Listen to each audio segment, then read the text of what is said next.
Hello students, welcome to my channel. আজ তোমাদের কাছে যে প্রশ্ন উত্তর এনেছি সেটি এবিটিএ টেস্ট পেপার মাধ্যমিক পরীক্ষার্থীদের জন্য জীবন বিজ্ঞানের পেজ নম্বর 140 2 নম্বর প্রশ্নের উত্তরগুলির জন্য। এগুলি প্রথম থেকে শেষ পর্যন্ত দেখার সাথে সাথে আমার চ্যানেলে নতুন হয়ে থাকলে চ্যানেলটিকে সাবস্ক্রাইব করে দিও। সেই সঙ্গে চ্যানেলটিকে একটু বেশি বেশি করে শেয়ার করে দিও, যাতে অন্যান্য ছেলেমেয়েরা এই প্রশ্ন উত্তরগুলো পেয়ে উপকৃত হতে পারে। প্রশ্ন দেখো, একজন কৃষক কৃত্রিম হরমোনকে তার কৃষি জমিতে ও ফলের বাগানে কোন কোন প্রয়োজনে ব্যবহার করবেন তা মূল্যায়ন করো। উত্তর, বীজহীন ফল উৎপাদনে। অক্সিন হরমোন প্রয়োগ করে পরাগ সংযোগ ছাড়াই বীজহীন ফল উৎপাদন করা যায়। আগাছা নিয়ন্ত্রণে 2,4-D এর মতো কৃত্রিম অক্সিন প্রয়োগ করে দ্রুত বর্ধনশীল চওড়া পাতার আগাছা ধ্বংস করা হয়, কিন্তু সরু পাতার শস্যের কোনো ক্ষতি হয় না। ফলের মোচন নিয়ন্ত্রণে কৃত্রিম অক্সিন ব্যবহার করে অপরিণত ফলে ঝরে পড়া রোধ করা যায়। পরবর্তী প্রশ্ন, নিম্নলিখিত কাজগুলি মস্তিষ্কের কোন কোন অংশগুলো দ্বারা নিয়ন্ত্রিত হয়? যেমন 1 নম্বর হচ্ছে লালাক্ষরণ বা নিয়ন্ত্রণ। এটি নিয়ন্ত্রক অংশ হচ্ছে মেডেলা বা অবলঙ্গাটা। আচ্ছা, মূত্র নিগমন সুষুম্না কাণ্ড। আর ঘর্ম নিঃসরণ হাইপোথ্যালামাস। দেহের ভারসাম্য নিয়ন্ত্রণ সেরিবেলাম বা লঘু মস্তিষ্ক। তুমি বিদ্যালয়ে ফুটবল টিমের গোলরক্ষক হওয়ার সুবাদে খেলার সময় তোমার যে যে অস্থিসন্ধি ও পেশি ব্যবহৃত হয় সেগুলোর তালিকা তৈরি করো। ব্যবহৃত অঙ্গ হলো হাত ও কাঁধ। অস্থিসন্ধি এবং পেশিতে, অর্থাৎ কাঁধের অস্থিসন্ধি আর পেশি হলো ডেল্টয়েড বাইসেপস ট্রাইসেপস। পা হলো হাঁটু ও গোড়ালির অস্থিসন্ধি, যেটা ফ্লেক্সর ও এক্সটেনসর পেশি। আর মেরুদণ্ড হলো মেরুদণ্ডের অস্থি বা সন্ধি, অ্যাবডোমিনাল পেশি। সাইকেল চালানোর সময় যে সকল প্রতিবর্ত ক্রিয়া সাহায্য নিতে হয় তা যে কোনো দুটি প্রতিবর্ত ক্রিয়ার নাম লেখো।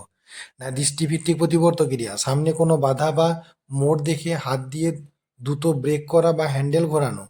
আর শ্রুতিভিত্তিক প্রতিবর্ত ক্রিয়া, হর্ন শুনে বা পিছন থেকে আসা গাড়ির শব্দ শুনে দ্রুত সতর্ক হওয়া। নেক্সট কোশ্চেন দেখো, 3.5, তোমার বন্ধুর হাতে একটি টিউমার তৈরি হয়েছে, এর সাথে কোষ বিভাজন নিয়ন্ত্রণের সম্পর্ক কি? না, কোষ বিভাজন নিয়ন্ত্রণ হলো একটি স্বাভাবিক কোষের বৃদ্ধি ও বিভাজন অত্যন্ত নিয়ন্ত্রিত প্রক্রিয়া এবং বিভিন্ন চেক পয়েন্ট ও প্রোটিন দ্বারা নিয়ন্ত্রিত হয়। সম্পর্ক স্থাপন, এই অনিয়ন্ত্রিত কোষ বিভাজনের ফলে স্থায়ীভাবে কোষের অস্বাভাবিক পিণ্ড বা টিউমার সৃষ্টি হয় এবং অনিয়ন্ত্রিত বিভাজনই হলো টিউমার সৃষ্টির মূল কারণ। পরবর্তী প্রশ্ন, নিম্নলিখিত বৈশিষ্ট্যগুলো মানব বিকাশে কোন কোন দশার সঙ্গে সংশ্লিষ্ট সম্পর্কিত সে লিপিবদ্ধ করো। ছকে লেখা হয়েছে, ছকটি দেখে নাও। যেমন আবেগ প্রবণতা বাড়ে, কল্পনাপ্রবণ মেজাজি হওয়া এবং যৌন জীবনের সূচনা হওয়া, এটি হলো বয়সন্ধিকাল। আচ্ছা, শ্রবণ শক্তি ও ঘ্রাণ শক্তি কমে আসে, সেটা বার্ধক্য। আর মুখ দেখে মানুষ চেনার চেষ্টা করে, এটা শৈশব বা অর্ধ শৈশব। আর নেতৃত্বদানে বিচার ও বিশ্লেষণী ক্ষমতা পরিণত হয়, এটা প্রাপ্তবয়স্ক দশা।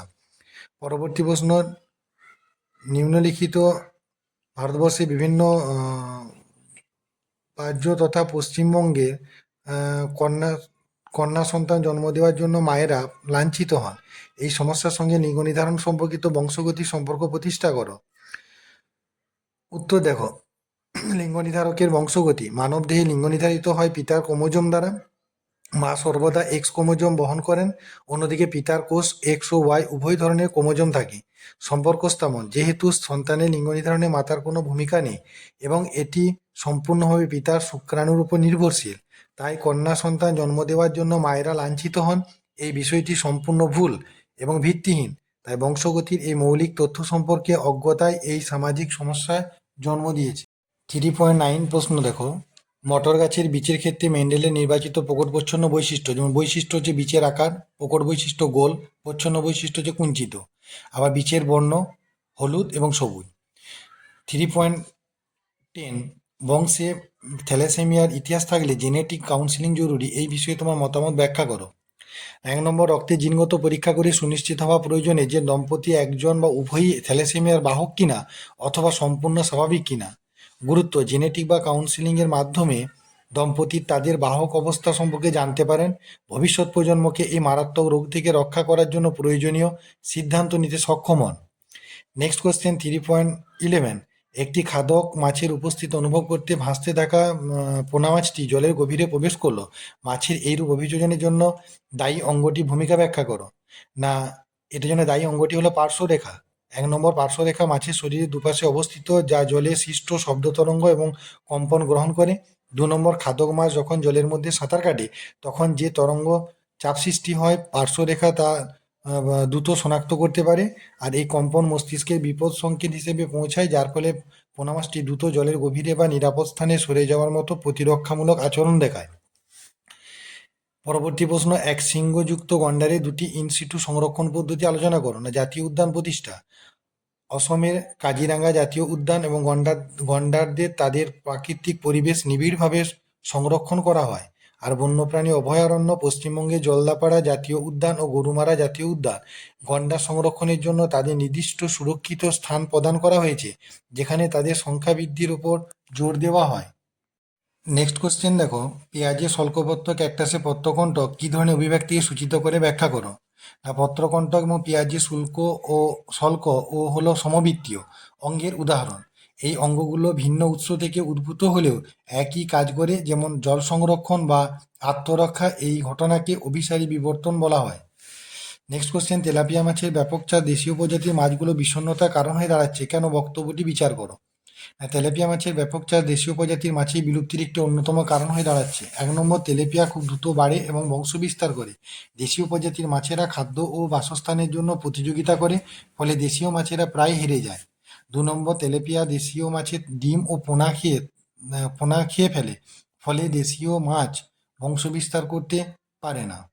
পরবর্তী প্রশ্ন, নিয়মিত সিগারেট সেবনকারী ব্যক্তির সঙ্গে একই ঘরে দীর্ঘদিন থাকার ফলে তোমার শ্বসনতন্ত্রে কি কি ক্ষতিকারক প্রভাব হতে পারে। 1 নম্বর, প্যাসিভ ধূমপান।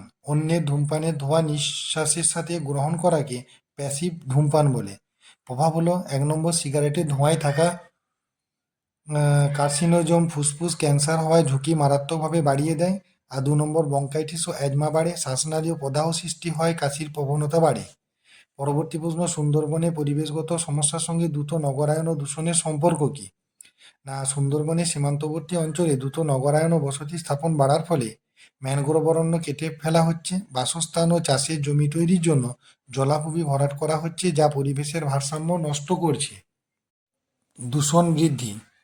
নগরায়নের ফলে উৎপন্ন প্লাস্টিক, গৃহস্থলীর বর্জ্য নদীতে মিশে জল দূষণ সৃষ্টি করছে। এই দূষণ জলজ প্রাণী এবং ম্যানগ্রোভ উদ্ভিদের ক্ষতি করছে, যা জীববৈচিত্র্যকে বিপন্ন করে তুলেছে। নেক্সট কোশ্চেন, স্থানীয় জীববৈচিত্র্য সংরক্ষণে পিবিআর এর ভূমিকা লিপিবদ্ধ করো। না কোনো অঞ্চলের জীববৈচিত্র্য সম্পর্কে এবং অঞ্চলটির জীববৈচিত্র্যের অর্থনৈতিক গুরুত্ব সম্পর্কে ধারণা জন্মায়। কি কি কারণে অঞ্চলটিতে জীববৈচিত্র্যের সংখ্যা কমে আসছে ও স্থানীয় লোকেরা কোন কোন জীববৈচিত্র্য অধিক মাত্রায় ব্যবহার করেন তা জানা যায়।